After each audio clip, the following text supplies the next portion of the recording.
नमस्कार मित्रांनो, सुरुवात करूया दोन मित्रांच्या गोष्टीने. सुरेश आणि सौरभ दोघे बालपणीचे मित्र. एकाच शाळेत आणि कॉलेजमध्ये त्यांचे शिक्षण झाले. इंजिनिअरिंगचे शिक्षण कंप्लीट झाल्यावर दोघांना एका नामांकित IT कंपनीत चांगल्या पदावर नोकरी लागली. एकच पद असल्यामुळे दोघांना सारखाच पगार होता. दोघांचे दिवस अगदी आनंदात जात होते. कालांतराने सुरेश आणि सौरभ दोघांचे लग्न झाले. दोघांच्या बायका सुंदर होत्या. लग्नानंतर सुरेशने होम लोन घेतले एका सुंदर आणि अवाढव्य अपार्टमेंटमध्ये लक्झरियस फ्लॅट घेण्यासाठी. सुरेश नेहमी स्वतःचे निर्णय स्वतः घ्यायचा.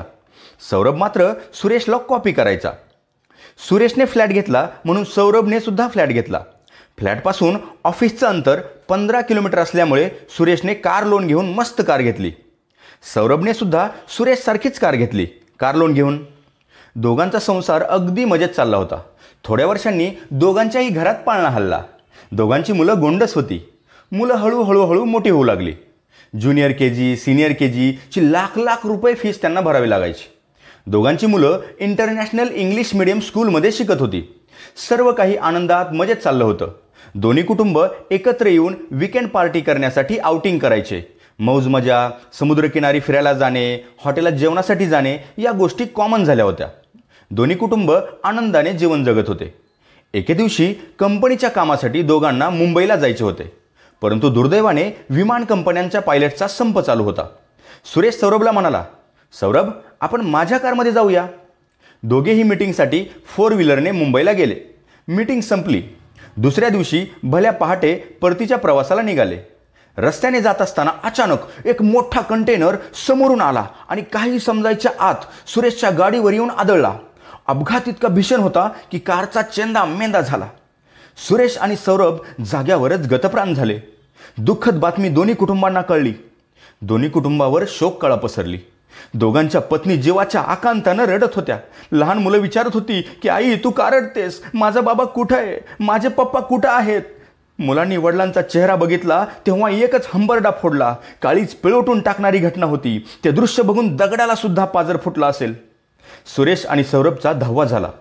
सुरेशच्या बायकोला प्रश्न पडला, पुढे काय? होम लोन कसे फेडायचे? सुरेशच्या पगाराची 60% रक्कम तर होम लोनच्या EMI आणि कारच्या EMI मध्ये संपून जायची. मुलांचे शिक्षण कसे पूर्ण करायचे? जगायचे कसे? घरात फक्त एकच माणूस होता की जो कमवत होता. तो आधार सुद्धा तुटला होता. तेवढ्यात सुरेशच्या घराची बेल वाजली. कुठल्या तरी विमा कंपनीचा अधिकारी आला होता. त्या ऑफिसरने सांगितलं की तुमच्या मिस्टरांनी म्हणजे सुरेशनी टर्म इन्शुरन्स काढला होता 2 करोड रुपयांचा. डॉक्युमेंट्सची फॉर्मॅलिटी पूर्ण झाली. तो ऑफिसर निघून गेला. दुसऱ्या दिवशी सुरेशच्या पत्नीच्या बँक अकाउंटमध्ये 2 करोड रुपये जमा झाल्याचा मेसेज आला. सुरेशच्या पत्नीला बरं वाटलं, कारण या पैशांमुळे बरेच प्रश्न सुटणार होते. होम लोनचे संपूर्ण पैसे फिटणार होते. मुलांचं शिक्षण थांबणार नव्हतं. काही रक्कम बँकेत ठेवून त्यावरील व्याजाने कुटुंबाचा उदरनिर्वाह भागणार होता. नवरा माघारी येणारच नव्हता, मात्र त्याची उणीव आयुष्यभर भासणार होती. मात्र सुरेशने टर्म इन्शुरन्स काढल्यामुळे कुटुंबाचे हाल होणार नव्हते. याउलट सौरभने कुठलाच टर्म इन्शुरन्स काढला नव्हता. सुरेशने त्याला सल्ला दिला होता, मात्र काढू म्हणून सौरभ विसरला होता. याचा फटका सौरभच्या कुटुंबाला बसला. 1 वर्षानंतर बँकेने सौरभच्या फ्लॅटचा लिलाव केला. कार ओढून नेली. सौरभचं अख्खं कुटुंब रस्त्यावर आलं होतं. मित्रांनो, माझी सर्वांना विनंती आहे की तुम्ही सुद्धा 20 लाख, 50 लाख, 1 करोड, 2 करोड जेवढं शक्य आहे आणि तुम्ही पात्र आहात तेवढ्या रुपयांचा टर्म इन्शुरन्स काढला पाहिजे. मी सुद्धा 2018 साली टर्म इन्शुरन्स काढला आहे 1 करोड रुपयांचा. सोबतच 2 एक्स्ट्रा रायडर्स घेतले आहेत. एक रायडर आहे क्रिटिकल इलनेस, म्हणजे 40 रोगांपैकी कोणताही एक रोग जर मला झाला तर उपचारासाठी 10 लाख रुपये मला मिळतील. ॲक्सिडेंटमध्ये जर अपंगत्व आलं तर 10 लाख रुपये मिळतील. आणि माझा मृत्यू कशाही प्रकारे हो, नैसर्गिक, अपघाती अशा परिस्थितीमध्ये वारसदारास 1 करोड रुपये माझ्या मृत्यूनंतर मिळतील. मित्रांनो, आपण 2 व्हीलर, 4 व्हीलर इतकंच नाही तर शेतातील पिकांचा सुद्धा इन्शुरन्स काढतो, मात्र स्वतःचा इन्शुरन्स काढायला विसरतो. यानंतर आपण टॉप 5 कंपन्या पाहू की ज्या टर्म इन्शुरन्सची सुविधा उपलब्ध करून देतात. पहिल्या क्रमांकावर आहे ICICI Prudential I protect smart. 1 crore रुपयांचा जर तुम्हाला टर्म इन्शुरन्स काढायचा असेल तर त्यासाठी 704 रुपये प्रति महिना तुम्हाला भरावे लागतील. आणि क्लेम सेटलमेंट रेशो आहे 97.8%. याचा अर्थ ICICI प्रुडेन्शियल कंपनीकडे जर 100 प्रकरणं आली टर्म इन्शुरन्सचा क्लेम करण्यासाठी म्हणजेच दावा करण्यासाठी, तर त्यातल्या 97.8% लोकांच्या कुटुंबियांना ICICI प्रुडेन्शियलने विम्याची रक्कम प्रदान केली आहे. त्यानंतर दुसऱ्या क्रमांकावर आहे HDFC लाईफ आणि क्लेम सेटलमेंट रेशो आहे 99.07%.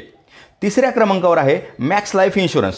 या कंपनीचा क्लेम सेटलमेंट रेशो सर्वात जास्त आहे 99.22%. आणि पर मंथ प्रीमियमसुद्धा सर्वात कमी आहे 654 रुपये प्रति महिना. यानंतर टाटा आहे, बजाज आहे, SBI लाईफ आहे. मित्रांनो, तुम्ही policybazaar.com या वेबसाईटवर जाऊन कोणता टर्म इन्शुरन्स प्लॅन तुमच्यासाठी बेटर आहे ते कम्पेअर करू शकता. तुमचे प्रश्न त्यांना विचारू शकता. तुम्हाला सुटेबल असणारा प्लॅन तुम्ही घेऊ शकता. सर्व प्रक्रिया ऑनलाईन आहे. वयाच्या 80-85 वर्षापर्यंतचा प्लॅनसुद्धा तुम्ही घेऊ शकता. यानंतरचा सर्वात महत्त्वपूर्ण प्रश्न आहे की आपण ज्या कंपनीकडे टर्म इन्शुरन्स काढला आहे ती कंपनी बुडाली तर, दिवाळखोर झाली तर? मित्रांनो, घाबरण्याचे काहीच कारण नाही. याचे कारण या सर्व इन्शुरन्स विकणाऱ्या कंपन्यांवर केंद्र सरकारची IRDA नावाची संस्था नियंत्रण ठेवते. IRDA काय करते?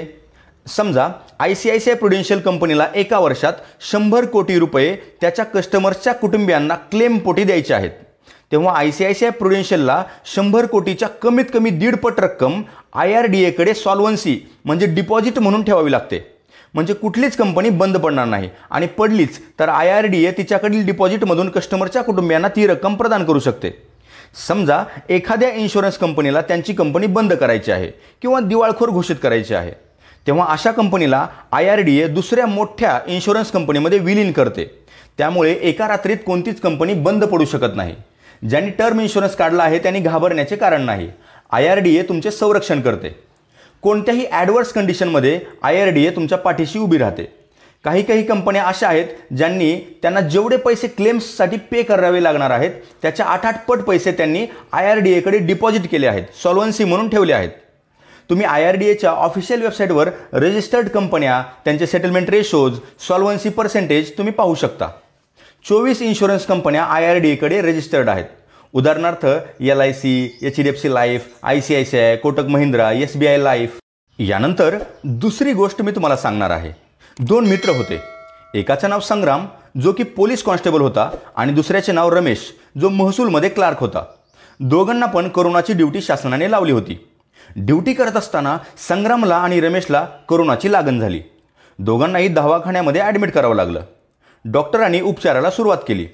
वेगवेगळ्या टेस्ट, रेमडेसिवीर, व्हेंटिलेटर, गोळ्या, औषधं, ICUचं पर डे भाडं असं सगळं मिळून 14 दिवसांचे संग्रामचं बिल 2,63,000 रुपये झालं आणि रमेशचे 2,77,000 रुपये बिल झालं.